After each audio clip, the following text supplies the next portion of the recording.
Silicon and germanium semiconductors. In the elements silicon and germanium, each atom has 4 nearest neighboring atoms. If we consider an atom in this structure to be located at the center of the tetrahedron, then its nearest neighbors are at the vertices of tetrahedron. In the electronic configuration of a silicon atom, that is 1s2, 2s2, 2p6, 3s2, 3p2, the K and L shells are completely filled by the 1s2, 2s2, 2p6 electrons. And the 4 electrons in 3s2, 3p2 are valence electrons. In silicon and germanium, each of its atoms is bonded with its nearest neighbor by a covalent bond. A chemical bond results from valence electrons.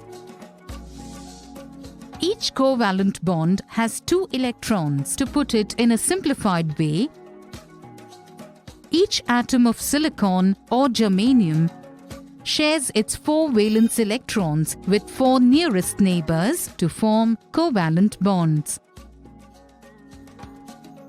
The arrangement is shown symbolically in a 2-dimensional diagram.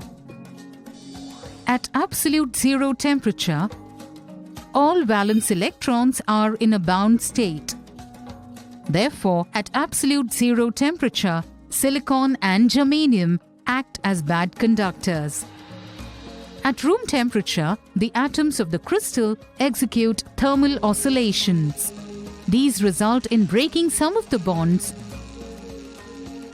and electrons liberated from the broken bonds act as free electrons. The bond which has lost an electron has a vacant space to accept any free electron.